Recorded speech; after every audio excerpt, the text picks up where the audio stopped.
Hello and welcome to the Stateside Soccer Show. My name is Jordan. With me, as always, is Logan. How are you today, Logan?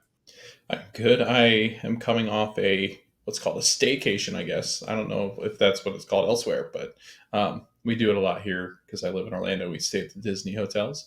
And so, yeah, no, I had an anniversary this weekend. And then, Jordan, the most interesting part that I thought that relates to the show, at least, was there were a lot of Inter Miami kits all over the resort with a Messi's name on it, of course. And then I saw a Union kit at Target. I was like, man, it really is. I mean, it's weird seeing, especially the Union kit. I was like, that's strange. It was this kid just wandering through Target with his family, and I was like, that's That was pretty me, cool. actually. Oh, wow. You were a blonde kid that were about 4'7". Wow. Matt You was you there. at least somebody listening to this will get it. Alrighty. Yeah, no, that's interesting having a Union fan Yeah. there. I saw one at the Oriole game last weekend too. So, which Union kit was it? It was your new one. Your the with the snake-like Stripe. pattern. Okay. Yeah, because the one I saw at the Orioles game, I was gonna say it would not be a shock to see one at the Union game. The one I Yeah. saw at the Orioles game was the one that we all call the Simpsons one, Oh but it yeah. was like the smoke one, whenever Yeah. they wanted to say that was. Um, yeah, we are going to be diving into not too much to talk about today, Right. honestly. Because there was the U.S. friendly, and then they play Brazil on Wednesday.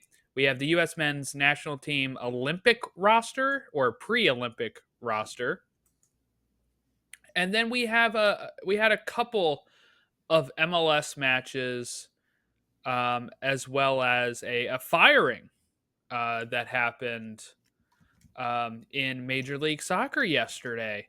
So where do we want to start with here? We could start with MLS, make it easier, and then transition into some international talk. Okay. So we had a few games that took place this weekend. It was like what, 4 or 5 games? I think it was five. Let me see. It was four. Four. I think it was four. Four. And it was New England Revolution over the Red Bulls 1-0. SKC with a come from behind victory over Seattle 2-1. Minnesota and Dallas drawing 1-1. And St. Louis and Portland drawing 0-0. So, not the best matchups. I did see, I was at my parents' house this weekend and we were visiting my nephews, and it's where I watched like the US game and all that stuff. And boy, I did not get to catch most of these games then because I thought at least a West Coast game would be on at like 10:30, but by the time I got home and turned on the TV, they were all done. I was shocked. I was shocked. I think there was like a 9:30 may have been the latest one, or 8:30 was the latest one. Hmm. Kind of disappointing. Um, but because I remember checking the score and seeing, oh, Seattle's up on SKC, and like I know our friends from No Other Pod were not very happy with the early goal. But then guess what? I get the notification later. SKC took the lead late. Right, there was a red card in that Seattle match, and that's really when momentum seemed to have shifted. And then you have Minnesota drawing Dallas 1-1, and then that is actually, I guess let's highlight that game.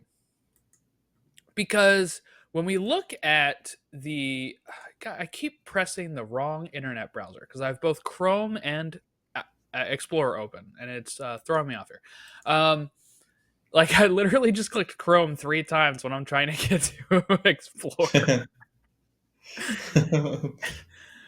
When we look at Dallas, right, who did part ways with their manager, he's gone. We had they had a draw with Minnesota. That was the that was the last straw. But Minnesota was a good team, right? um, really, they had kind of been starting to right the ship a little bit at the end of April.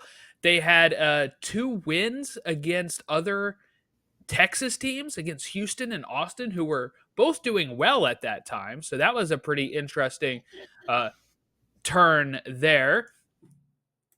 Then they did have a couple losses against tough teams like LA Galaxy and LAFC, and then they drew with Minnesota and they drew with RSL. So it seemed like a pretty, like, things were kind of turning around, not like amazingly, right? But like those were some tough results that they were going up against there. They actually went undefeated against the other Texas teams from that Houston game to Austin and then drawing at Houston 1-1.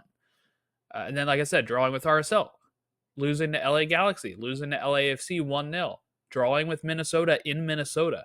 It didn't seem like those should have been the last straws, maybe, but it is what it is, right? They've been constantly underperforming under Nico Estevez. I think people thought this was going to be some sort of, I don't know, renaissance under him, right?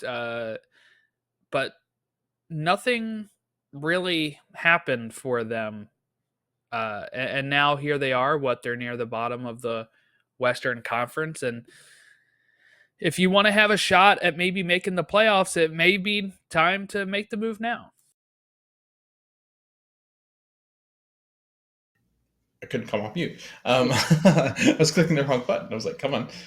But yeah, no, I think it was time. And like you and I have talked about, there are particular coaches that we kind of had our thumb on as far as a pulse. And I think he was one of them. If you're looking around the league, I think, Peter Vermees, as much as people talk about how much of a legend he is at SKC, he was somebody that we were keeping our eye on. Just things not going well.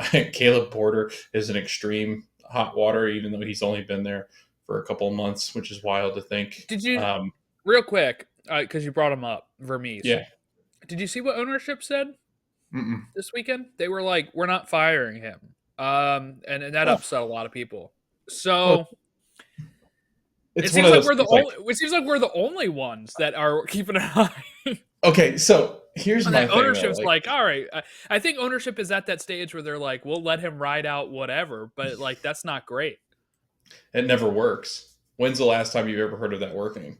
It ends up being at the end of the year when they get fired usually. So there's not many managers, coaches, whatever tag you want to give the gaffer. When ownership said, like, what do you want him to say? Well, if things don't get better, he's gone. You're not going to come, especially Peter Vermees. You're not going to come out and say that. He's a club legend. You're not going to come out and say, now, at the end of the year, don't be shocked if you see the Peter Vermees and SKC have mutually decided to part ways and that kind of stuff, where it's like, well, we didn't fire him. And Peter's like, well, I didn't get fired. But just the comments that Peter's made in the past, and I know this has completely taken a weird turn, but the comments that Peter Vermees has had in the past, especially recently with all the stuff that's going on and just kind of that internal struggle that he's had and just not taking accountability for certain events and really just kind of sidestepping all of the stuff this offseason. I think that's been a pain. But then you got people like Nico Estevez, who people respect. People really like Nico. I think that it was just a matter of time before they got rid of him. I think he was just at the end of his ropes. They don't score. They've got 18 goals this season, Jordan, and they've got some of the best attacking players in MLS, or have had the best success in MLS in the past, especially the year, like Paul Arriola. I think bringing in Musa was a big move, and you thought that was going to work. Sebastian Ferreira, Jesus Ferreira. So I think that's all that combined. Looking at this Athletic article, Jordan, this is shocking. They're 18th in the league for possession, field tilt 26th, long pass share 22nd, shots 23rd, expected goals per shot 27th, attack speed 22nd, direct attacks 24th, shots conceded 25th, expected goals per shot conceded 12th. I mean, those are all I mean, I think pretty telling as far as they just don't create anything, and there's no urgency to score goals. And the Western Conference, I mean, you're talking about a lot of really good teams in the league in those playoff spots. So yeah, I mean, I think it was time for Nico to go. And where do they go from here? I don't know. I don't know what you know. We seem to get on these coaching carousels in soccer where it's a little different than I think other sports. Seems like there's always this collection of teams that just cycle through different coaches. And I mean, to be honest with you, Nico Estevez is kind of that Gregg Berhalter, mold. And I don't know, like they coached Yeah, together. he was Like part of the crew team that crew staff when he was on the Berhalter was U.S. there. He was staff. part of the U.S. staff. I didn't realize this either. He managed Valencia for 2 games Did he as really? a interim coach because he was Valencia B's manager at the time. Wow. Uh, everywhere he went was not great, honestly, when it comes to like his record at Valencia B, 8 wins, 6 draws, 18 losses, 28 goals scored, 44 against. That was a decade ago, so you can't really do much with that. But Dallas, 35 wins, 32 draws, 30 losses, 132 goals for, 120 goals against. I mean, it's almost like a pretty even split. His win percentage, 36 win percentage. That's very close to being 33, which would then, be evenly split with wins, losses, draws. Just, I don't know. I guess maybe we should have thought maybe this wouldn't have happened well in the sense of, I don't know. I remember him being linked with places, though, because of his U.S. coaching, right? And then he ended up with Dallas, and people were kind of hyped for that. I think maybe I'm wrong. I remember good sentiment going around with Nico Estevez, and then yeah, the Gregg Berhalter coaching tree is not something to admire, is it? I saw a picture, Jordan, earlier of when I was looking for like thumbnail pictures. It was Nico Estevez, Gregg Berhalter, and Josh Wolf, and I was like, "Dang! If Austin had played this weekend, I'd have just used that and blown it up because it was all three of them standing together." I was like, I mean, just throw in Claudia Reyna, and I mean, it just Jordan. I guess that's where I guess we can kind of segue into U.S. men's national team if you're ready, just because like this Yeah, because question of I think this will be the biggest bulk of the show now. yeah. So I think my concern is Jordan is that we've not quite gotten to the next level of coaching in the United States. Like I feel like Wilfred Nancy is the guy, and maybe Eric Ramsey's that guy too. But I think that's where the game and the ownership groups need to go next. Is I think if MLS is also going to improve and the United States is going to improve as a country, we need better infrastructures. I feel like I don't know, like I just feel like the coaching is not as polished. I mean, Jesse Marsh, that doesn't make any sense why he's still unemployed unless he's absolutely just waiting for that U.S. men's national team job to drop, I mean, and he's that's at what he's Canada doing. now. Oh, duh! Remember? That was so stupid. No, I did not. Obviously, Jordan, I would have said that. But why was he waiting around for so long? I guess would be a good question too. Why was Yeah. Jesse Marsh?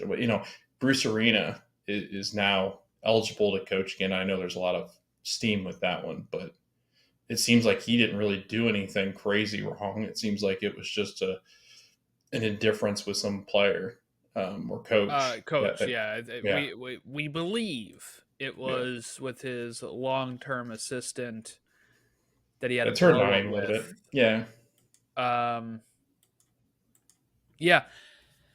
I, I don't know. Part of me is so split on coaching and players, and there's got to be a balance, right?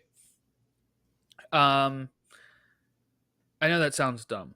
What I'm trying to say is, I, for some reason, the players of yore either played better than these Euro players, or the coaches knew how to get it out of them. And that's the thing I'll never know, right? Like I don't think we'll ever be able to tell unless if a new coach comes in and riles them up. The way that we used to play, and kind of like the old school style of American soccer that I'm used to, right, is almost like a sit back and then having to counter, uh, and play physically tough, foul people, and get in their face. Have the belief, the American spirit that we can win the game. But Klinsman came over here and wanted to do we're going to build, our system. It's going to be possession style. That didn't really work. And there was times where he didn't really play like that because it didn't work. Like, I don't think you can say in World Cup 2014, we were possessing the ball more than anybody and playing our own style. No. That Portugal game was probably our best You game played on we our played. heels. Yeah. The Belgium game, we were like Tim Howard standing on his head, right? Yeah. And we almost pulled it out. And that is fine. But it's like Berhalter then comes in. He wants to do the thing that everybody wants to do where they're like, the Americans are going to set the tone. We're going to play possession style soccer and we're going to take it to the. But guess what? When that happens, we end up getting wrecked the way that we just did against Colombia. We don't have the players that can play, I don't think, the style we are trying to play and have the success that we're looking to have. You might be able to get some, so we'll have tons of continental success the way that we're having it. But it's different. When we're playing against Colombia and Brazil, we might have to change up our tactics and not be trying to do what we try to do all the time, right? Like, my whole belief is that, and this is where it drives me nuts, no matter, Logan, the sport, and no matter the coach or the team, but there's a lot of coaches out there in any sport that are like, we're going to play our style of the sport. And they don't adjust for who they're playing against, right? And saw it with the Ravens when they were like, we're a run first team. And then they're like, but when it games to the playoffs, we're never going to actually run it. And it's like, why didn't we use and then sometimes they lean too much on the run. And it's like this mixed up situation where I'm like, what are we doing?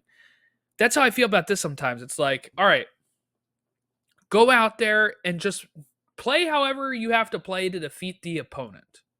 The way that the USA used to win these games, because people love to bring up, we were leading against Brazil in the Confederations Cup in 2009 final. We beat Spain in the Confederations Cup 2009 semifinals. That was a year before Spain won the World Cup. They're golden generation. And we beat them in a actual tournament, right? But we didn't play the same way that we're trying to play now. So it's a little different. It's hard for me to tell, like, is it Berhalter? Yes, part of it is, right? Part of it is, if this is the style he's trying to play and he's trying to fit players into it and it's not working or something's not happening right, then that's on him. But also, I see people clamor all the time, Logan, for a lineup that has no MLS players in it, and that's what we got on Saturday. And guess what? We lost 5-1. So, to me, I kind of put both blame on the players and the coach. I feel like I can't always put it on the coach. And sometimes the players have to stand up and just play and try to do what they're being told to do, which it sounds like from Gregg's post-game stuff, they weren't really doing. But again, that doesn't sound like any accountability on his end either. I don't know. I kind of go both ways with it. I'm kind of in the middle here, so I'm not really sure what to think. What is your thoughts when it comes to how they played Saturday and all that kind of stuff? Yeah, I think you make a good point. I mean, this sport seems so much that coaches and managers rely so heavily on the system in which they play in, and I get that to an extent. But I also don't understand you've got one of the you've got one of the youngest rosters. You're going to have one of the youngest rosters, and I kind of compare it to another sport like you just did to my Pacers that play more of a fast pace, just wreck them, run them out of the gym, just keep going and going and going because you got a lot of young guys. And I know the U.S. has struggled with some injuries, and maybe that's not as playable. Is And that why they're called the but Pacers? that pretty much, I'm starting to think that that's the identity they've built. But no, they've just built it where they're deep and they've got a lot of youth, and they do lack experience at times. Where that's what I think the U.S. men's national team does too. I think that they lack. People will point to Christian Pulisic, right? And they'll go, well, Christian needs to step up. Dude, he's only like 20. What is he, 25, 24, 25, something like that? Like, he's relatively young, no?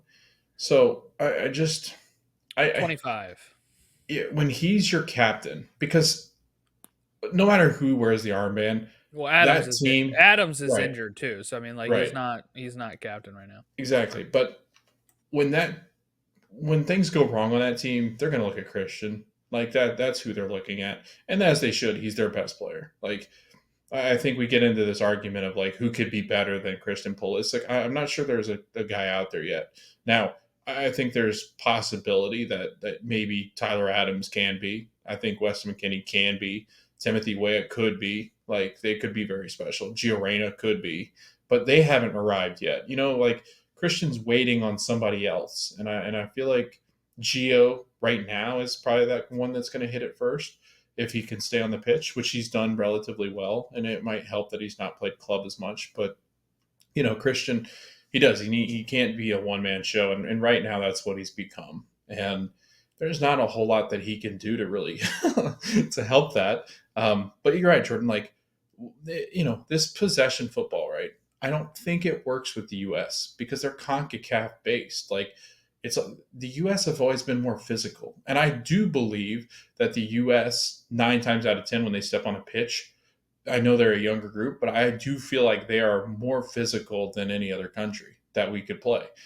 They go up against some of the toughest opponents, I believe, and in Europe that's going to be weird. Like, why not be different, right? Like, I get that they play European football, all these guys do, but why not go when you're going up against like a European team, or either get down and dirty with the South American teams that really like to punish you? Why not change up what you're doing? Like, in the World Cup, you're going to get flavors of different teams. When you play a European team, why are you not more physical? Because they won't like that. Like, that's not their game. When you do play the South Americans, why not sit back and make them, because they're going to come at you fast. Sit back and wait for them and then punch back. Like, it just seems like, and that's the other thing too. When you play possession football, Jordan, you know what we don't have? We don't have a creative person to create anything. Like, that's always been our problem. We can't unlock the final third, no matter how long we have tried for the last 6 years that you and I have really really talked about U.S. soccer. Off the pod and on the pod, like, that's been the issue. It's like watching this team is like watching paint dry when it comes to the attacking third, and it's not going to get better until at least two more people come in and actually do what they need to do. And right now, I mean, Christian's pretty much on an island, with Gio possibly being another option. So that's the way I feel. And I don't think Gregg Berhalter's it. And you and I have talked about this. We didn't think it was it, but once it was decided that he was the coach, I do think he was the best option. Don't give me there had to be a better option. There was not a better option. Like, they went back to Gregg because that was the best option out there.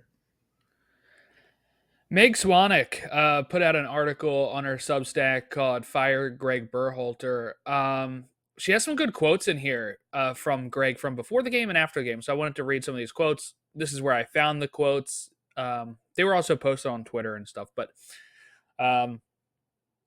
before the game, he said, "So I think we're looking for our performances to give us information on where we're at. We know we're playing two top summit teams, and we're going to learn a lot, both about our group and our opponents in these two games." Okay. So what we learned and where we're at. I don't know what he gets from a 5-1. All right, but here he goes. Here at post game, I saw this quote earlier and I had to share it. "We're not framing it as a lesson learned. We're actually framing it as a wake-up call. Really poor performance against a top team. And I think if you give, or I know if you give a team like that opportunities that we gave them, you're going to have no chance to win. It's never going to happen. So to start with those two quotes, he wanted to know before a game, this is a benchmark. Where are we? All right. We lose the game 5-1. He comes out. He's like, all right, no, this is not a lesson learned. We're actually, it's a wake-up call. I don't know. I feel like there has to be. Gregg doesn't usually talk like this, right? Remember when I forget what game it was that we looked awful and lost, and then he came out trying to say we looked great, and people were like, "What?" And he was just like using, BS Yeah, stuff in the press basically, like conference. the score didn't reflect how he played. Yes, come out and He be like, always "Oh, says, well, we yeah, learned a lot," right? right. Like this team has a lot of heart and soul. You saw it. They gave it their all. It's like, what the hell? What are Yeah. we watching? Now he's like, "Hey, actually, that's not how I'm thinking about this. This is a wake up call. Could this be some sort of like, is he actually feeling pressure now? Because he doesn't usually use these words. Like, to me, that sounds like a guy who's like, we need a wake up call because we actually want to do something in this tournament. And I'm kind of worried about my position if we lose each game 5-1. We need to wake up, right? Like, and that's kind of where I was like, oh, maybe he is starting to feel some sort of pressure a year into his second term. I mean, Pep Guardiola was at the Boston game. There's a reason. No, I'm kidding. There's a reason he's over here. His contract ends next year. If you're out there listening, Pep. Yeah, no, I think Jordan, that's really interesting because like he was always much more, and he's always been much more of the optimist. Where now, like can he annoyingly be? so, where you're Yes, like, I can't yeah, actually trust anything you say at the end of a right. game Because you have because no it's idea just what's blowing going on. smoke up my butt. Yeah. Right. It's like, okay, why didn't you use subs? Well, I just didn't feel like in the moment that was, and now he's using subs whenever. I'm telling you, the way that he managed the way that he's managed these games, because Jordan, these are the similar like teams that they're going to play in the World Cup. Like they're going to Yes. draw one of these South These American are teams. teams we will be playing against in Yeah. the knockout round if we Yeah. get out of it. Yeah. So, I think that, and I would not be shocked if they pit us up against one of the big uh, giants of World Cup, because I feel like the U.S. is going to go colliding with one of these big South American giants in the first, in their group stages. Like, every group stage you get at least one really good team that you got to play against at least, and then the other ones are like right around what you rank, because all these good teams make the World Cup, and I do feel like the U.S. is really set up to play. They're gonna the marketability of some of these games is gonna be insane. But again, I just it'll be interesting. I think going forward, Jordan, I wouldn't have any kind of confidence in what Gregg's doing, and if they get smashed in on Wednesday, if I'm the U.S., I might I might start looking, man. Like it's not too late right now. Like now would be the time after this window to go, you know what, this isn't going to work. We need to go a whole It different would be the direction. last time. It'd Right. be the last time before the World Cup that you'd Yeah. be able to make a move. Because now you're stuck and roped into. Could you imagine them firing him after Copa?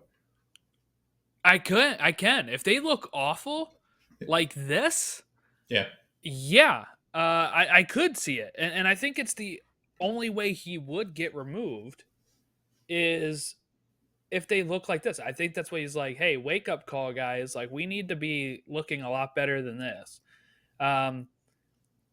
It was 2-1 late in the game. And then, of course, the goals came Yeah. flying in. Once they start, they don't stop. But, and that's what he tried to say here. Here's another quote from him. I think the first half, you look at the two goals, maybe they had 2.5 chances in this first half and scored 2 goals. And then, from the 75th minute on, it was, I think, a lack of respect for our opponent, the game of soccer, and what we are doing. And I think the sad thing is it overshadows how we got back in the game and how we were aggressive, how we had them on their heels, and they were struggling for a moment when it was 2-1, and we weren't able to capitalize on it. Then the game went to pieces late in the match. So wake up call for us. Now, like you said, if they come in Wednesday against a good Brazil squad, Better than Colombia. yeah, a favorite, one of the favorites for the tournament, I would assume, right, is going to be Argentina and Brazil as always. Yeah. This this is tough, right? Like we're sitting here 2 days before the game. I don't think that it will be a good match. I thought Colombia, we had a chance for like a draw. I wasn't ever thinking we were going to win that game. Right. But like before the game comes on, you're like, all right, yeah, we can draw, we can get a Right. like show ourselves here. No, right? We do know Adams is a minute restriction. I think they subbed Pulisic out at halftime for a minute restriction as well, just to like try to manage load management and all that kind of stuff. And that is where like friendlies are not always the best measure. We did not Right. qualify for 2018's World Cup, but we beat or drew with France. I think we drew with France in Drew with France. Yeah. 2018, right before the World Cup, and France went on to win that. All right, Yeah. we are nowhere near France's level. Okay, No. but sometimes those pre-tournament friendlies, that's how it goes. Well, here we are, because people are trying to say, well, look, Jesse Marsch led Canada to a draw against France. It's like, yeah, so we did in 2018 as well. Like, let's not.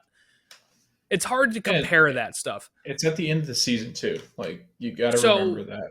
If we lose to Brazil by 5-1 and then do well in Copa, then you're like, all right, maybe the players just couldn't get it up for friendlies, whatever.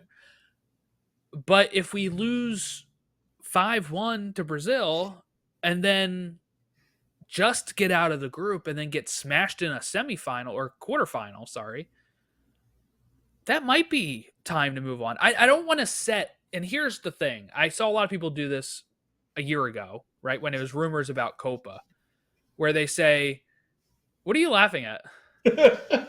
You didn't catch it at all, did you? No. You said get it up for France. Oh, no, I knew I said that. I know I said that. Okay. Okay. Logan's I didn't know if just not mature. I'm just having a teenage boy moment.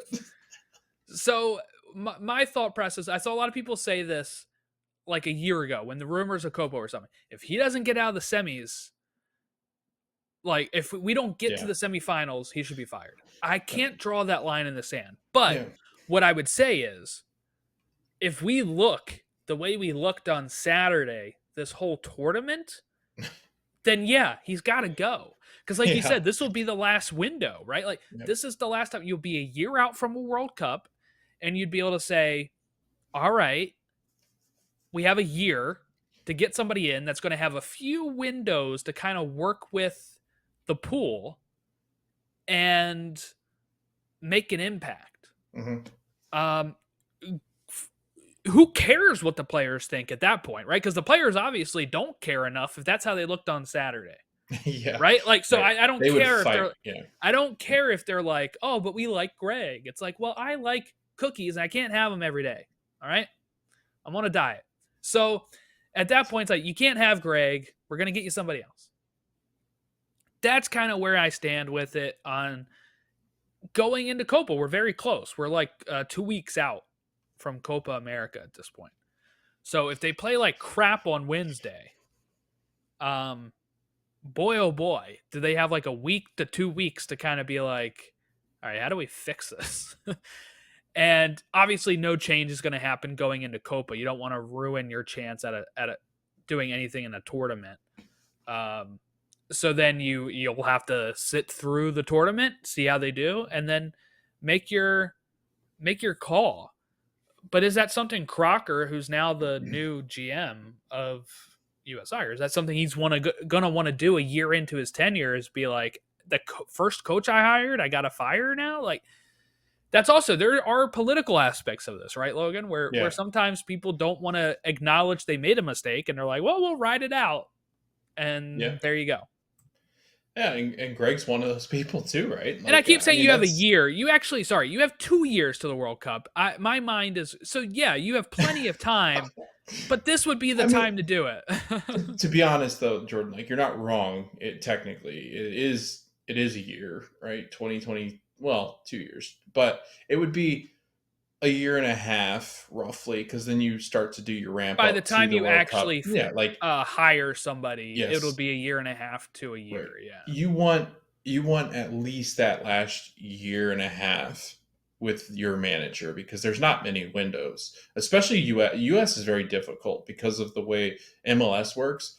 Like it is very difficult to get them and the European players together. Like if we're trying to use MLS play, and that's always the argument. Is like that was always part of the argument was that US players couldn't be MLS because one, they're not talented enough. Two, they play on a different schedule, so it's hard to get them integrated into the European play. My Which question would always be, what if like Pep Guardiola was the manager and called in an MLS player? Would people still think there is no, they like wouldn't. a quota, or would they be Nope. like, They'd be like, he must know something. That's what it yeah, always is with Pep. He knows something.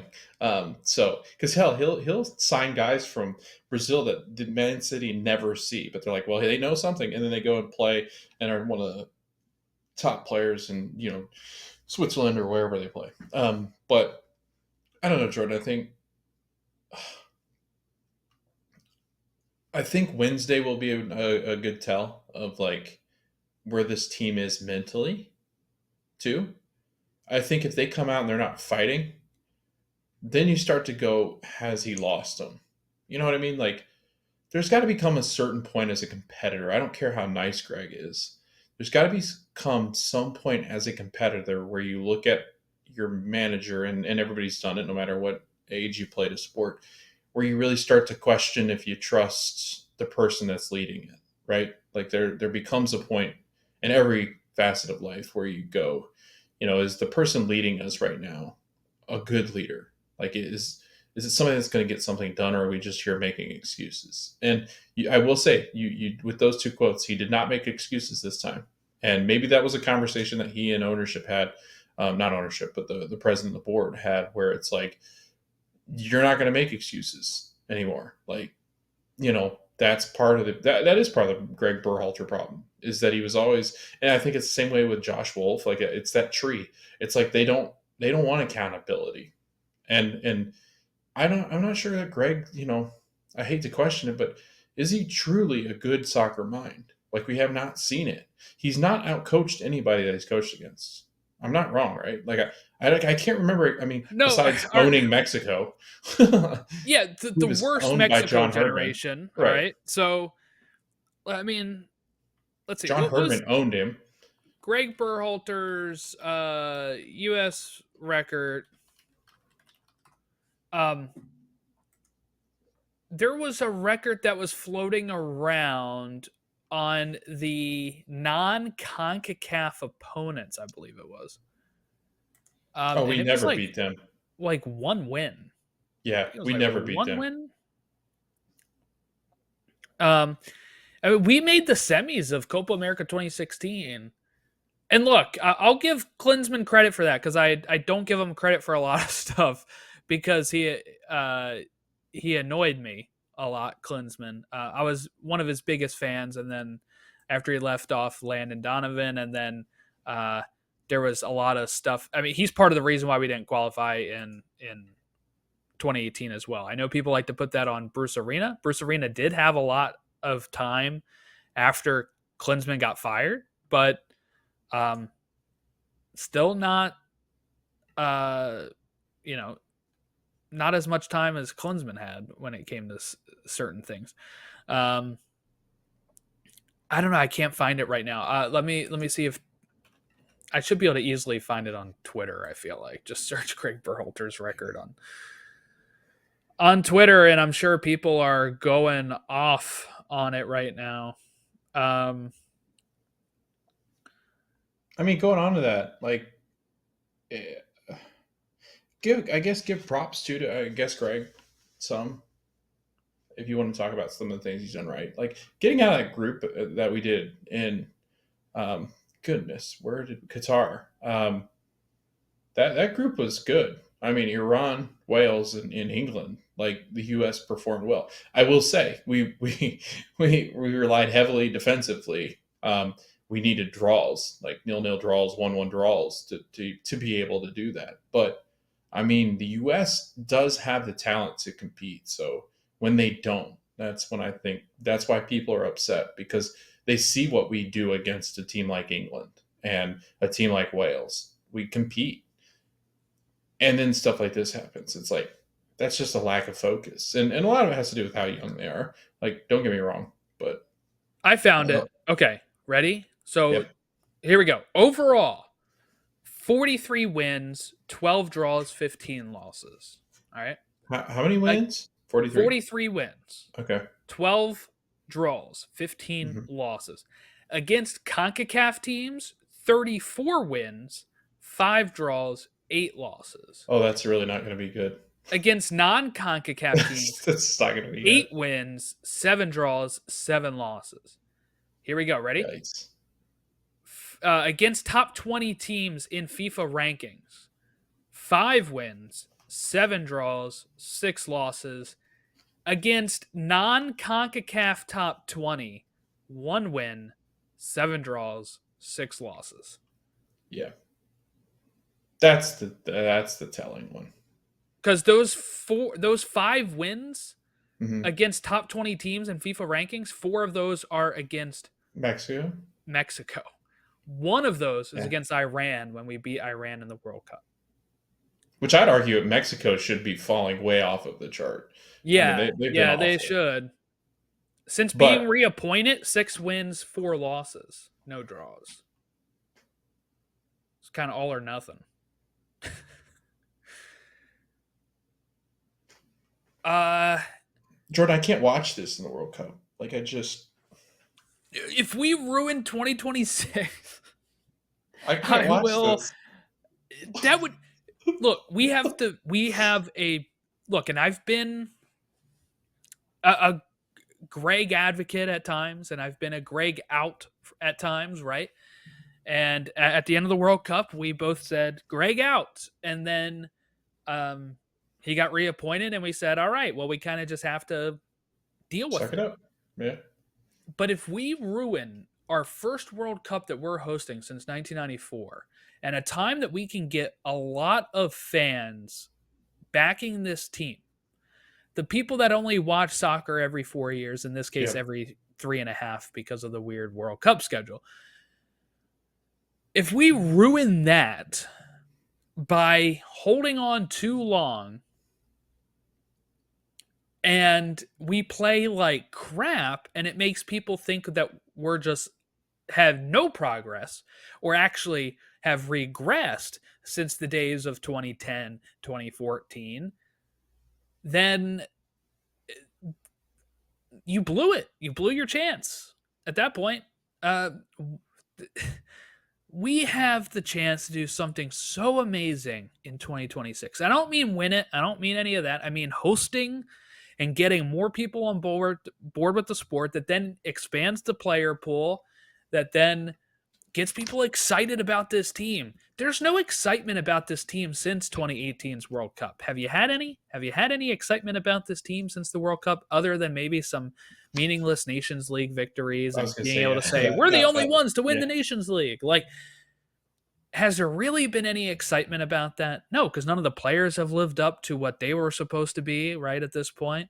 Um, they are at their club, but when they get on the national team jersey, it's not going the way that we thought it would go so far, or players get injured, or the coaching. We wasted a whole year of pretty much having no coach while we waited to rehire Gregg, and at times it looked better under BJ, right? I mean, I don't know. At this point, it's me rambling, but we can't spoil the chance that we have in 2026 when we're hosting and have all eyes, not just in this country, but in the whole world, watching us putting on a World Cup. And I want some of that spirit back from those 2010, 2014 games when we were constantly punching above our weight, which it seems Yeah. like we don't do anymore. Yeah, and I think looking forward to it, and of course we'll get down to the nitty gritty when we preview all of that stuff way down the road. But I mean, if you're looking at 2026 and you're asking Jordan and I, we'd probably say what? Get past what you've done before. At least get back down to the 8, right? The 8 final teams left in this tournament. I think that's the next step. Yeah, Even the 4, quarterfinal would be great. right? Last time that was done, Jordan, that was our deepest run. Your buddy Michael Ballack put in a goal for Germany and pretty much sent us packing after the 8. But that was a nice historic run. Gregg Berhalter was on that team. Didn't know that. Must be cursed, right? I think he's carrying some kind of curse with him. I don't know. Get away from the U.S. team. No, but what, Jordan? Wait, not too early, but early predictions. I mean, or not predictions. Target goal, I'd say, is definitely 8, and a 4 would be ideal if we were at one of those teams. But the Yeah, I way mean, that again, this it is all going, depends on who you draw. But yeah, I would right, say, we get to the round of 16 all the time. Let's get to a quarterfinal, right. right? I mean, that should be. We got to the round of 16 last time. Oh, something I thought was interesting too. You talked about how this is a young team and stuff like that. But I have some stats here, I believe, that maybe reference that it's not as young as we think. I don't remember where I saw it. I thought maybe it was on the Meg Swanek, but I'm not seeing it on here. But it was a okay. Here it is. Here it is. It is on here. So this is from Meg Swanek. Okay. Saturday starting lineup featured an average age of 25 years and 237 days. That is the 9th oldest lineup Gregg has ever fielded. So we're starting to get to a point where these guys are getting a little bit more up there now, right? In terms of appearances, an average of 32.9 caps, which is the 7th most experienced lineup of Gregg's reign, and his 2nd most experienced since 2019. So at a certain point, we have to stop saying we're young or we're building to 2026, because 2026 is going to get here soon. And the reason I kept thinking there was a World Cup next year is because my mind's on the Club World Cup because I want to go. So I kept thinking, oh my God, we got a year. We have 2 years. Use the 2 years wisely here. If things go south in this tournament, is what I'm saying. We have time to install a new manager if need be and make sure it's the right hire. We should have been doing that, when when Gregg's contract expired to begin with. Like, I don't know why we would have to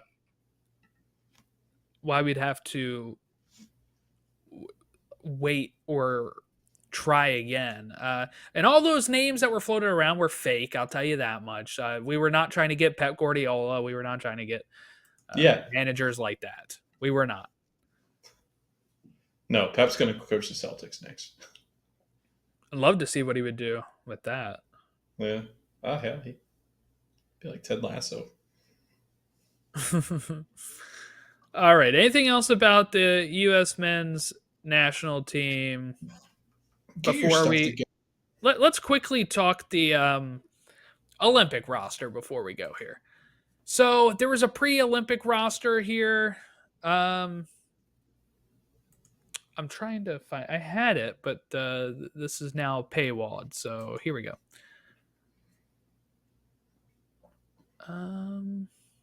No, that's not it. Want me to read it? Do you have it? Yeah. Yeah, read it. So goalkeepers, Patrick Schulte and Gaga Slonina. Defenders, Nathan Harriel, Jalen Neal, Brian Reynolds, John Tolkien, Earth's Flat, Jonathan Tompkinson. Wait till he flies over to France. He's going to be shocked. What sorcery is this? If you have not seen John Tolkien's tweets, go to Twitter. He's blocked his account. Yeah, you may not be able to see him now. All right, you want to be able to see him?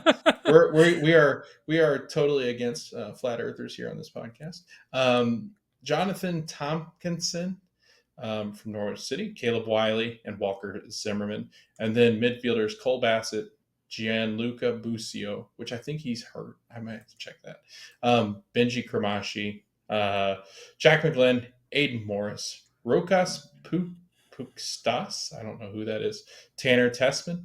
And then forwards, Paxton Harrison, Esmir. Yeah, I'm not going to try to pronounce that one. Bahar Katrepit from the New England Revs. Taylor Booth, Cade Cowell, Damian Downs, who actually I've just read a ton about. I read an article about him. He's pretty good. Johan Gomes, Duncan McGuire, Kevin Paredes, and Griffin Yao. Which, Jordan, a lot of those were like prospects that I had when I had looked up.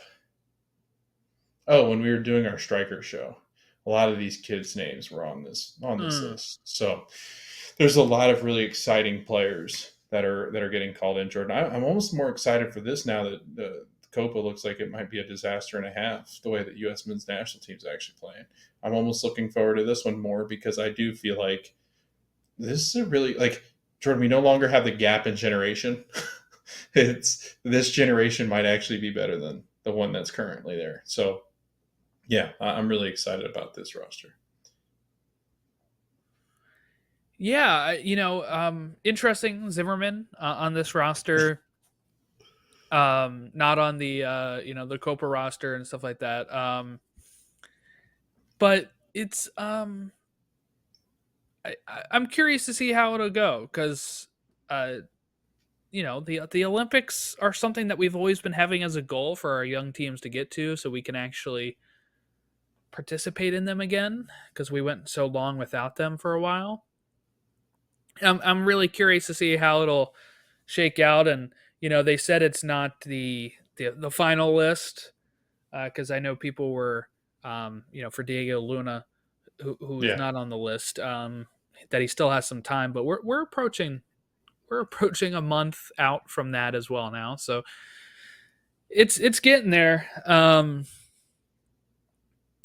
Overall, I'm really excited that we're going to have just so much U.S. soccer. We have the U.S. women's national team in the Olympics as well. Emma Hayes has won like both of her first friendlies that she's actually been coaching and her first squad and all that. So really interesting to see how they will go, how the young guys will go. But ultimately, nothing in that roster was ever like what type of move is this for me? Yeah. So I felt pretty good about it. Yeah. No, there's a lot of guys on that list, though, that I mean, I can't wait to see what Jack McGlenn does because of how good he's been with the Union. I would say Esmir, I think, is probably one of our most promising players, and not a lot of guys, or not a lot of people know that name yet. I don't even know the last name. I don't know how to pronounce it. Neither do the Revs people because I've heard them try it. But I mean, Duncan McGuire, he's been really exciting. Jalen Neal was a really good prospect for the Galaxy. Aiden Morris, before he got hurt, was phenomenal, and he's really kind of made a resurgence here with the Crew. Tanner Tessman, we hadn't seen him in a while. He was very promising in his short time and stint with Dallas. Taylor Booth, that's always somebody that people are shouting out at Twitter. Cade Cowell's been great in Mexico. Damian Downs has been really good in Cologne. So yeah, I don't know, Jordan. I think we'll get to see a lot of U.S. stuff this summer, and I think we're, as Gregg said, we'll get to see where we are. He might not be there, but we'll get to see where we are. Yeah, we'll see where he is. He'll be packing his bags at the end of Copa. Okay, let's take a look at what games we have coming up this weekend. Friday, we have another Friday night MLS, and it's taking place at Yankee Stadium. So Apple must have been confused and thought it was the Friday night baseball games, but it's actually the Friday night soccer. They're gonna have to, their starting pitcher. It's gonna be Cucho. NYCFC versus Columbus at 7:30. That's free on Apple TV. Then Saturday at 7:30, we have Atlanta and Houston, Charlotte, DC, Montreal, RSL, New England, Vancouver, Red Bulls, Nashville, Orlando facing off against LAFC, Philadelphia facing off against the Messi-less Miami, Toronto, and Chicago. Those are all 7:30. Toronto, Chicago is free on Apple TV. Then at 8:30, we have Dallas, St. Louis. Then at 9:30, Colorado, Austin. 10:30, we have LA Galaxy, SKC. San Jose and Cincinnati, Seattle, Minnesota. Logan, I ask of you, what is your pick of the week here? Jordan, I saw a long list of 102 players that are going to be missing because of Copa. So this Yeah, is going to be a really rough month, I think, just because hell, we'll be talking about players that aren't even playing. But again, I think if you're looking at it like as far as intrigue, I'm really intrigued by the Friday night game. NYCFC has yeah. been great. They've really played well. Um, Nick Cushing has been exonerated for his, or has been let go of, not let go, has been set What are free of you his trying to charges. say? He's been set free from his charges, Jordan.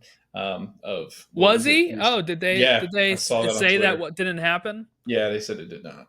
So John Herdman just made up that stuff? Big liar, I guess. Big liar guy. Yeah, no, I saw that and I was like, all right, well, MLS didn't find anything in their investigation.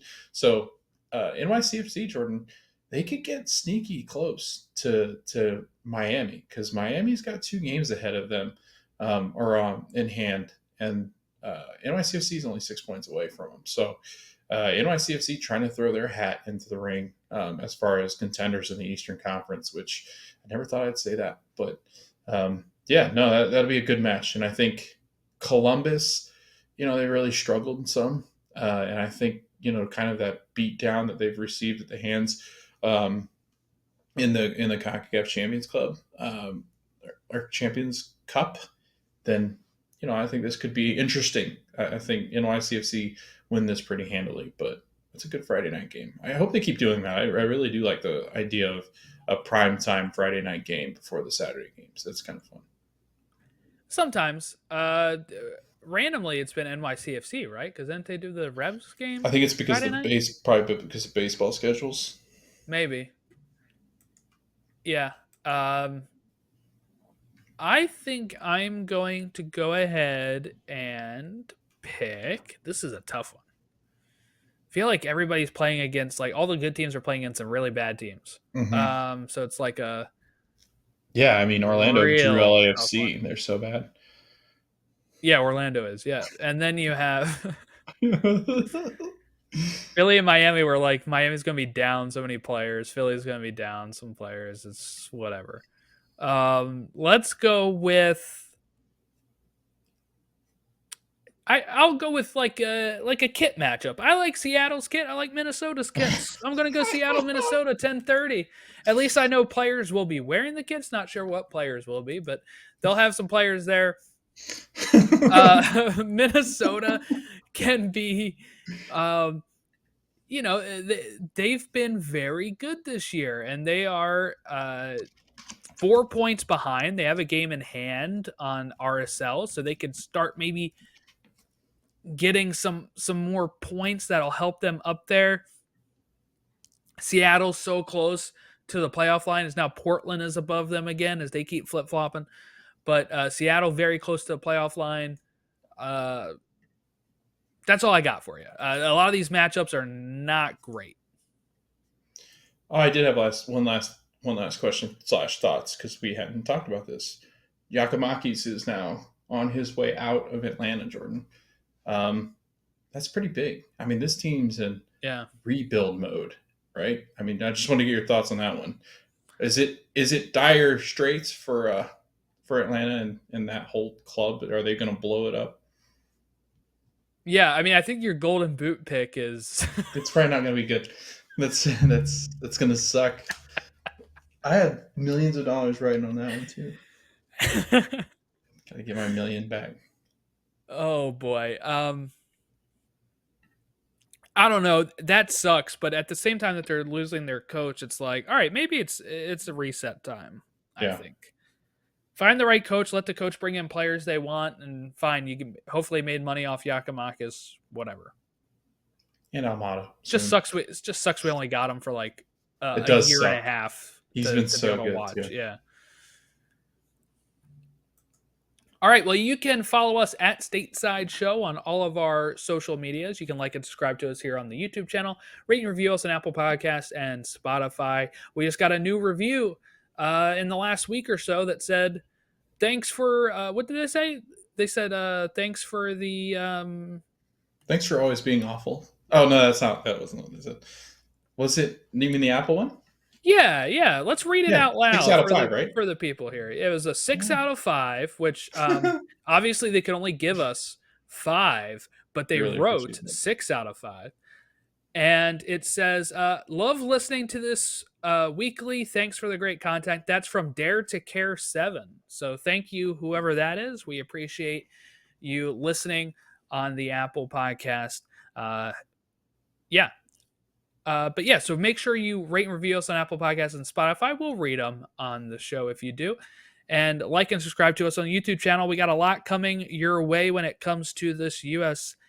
tournaments, summer of tournaments that we are having this year and next year. So make sure if you like the U.S. men's national team, all that good stuff, that you will be tuning in to hear our thoughts as we go through another tournament, Copa America.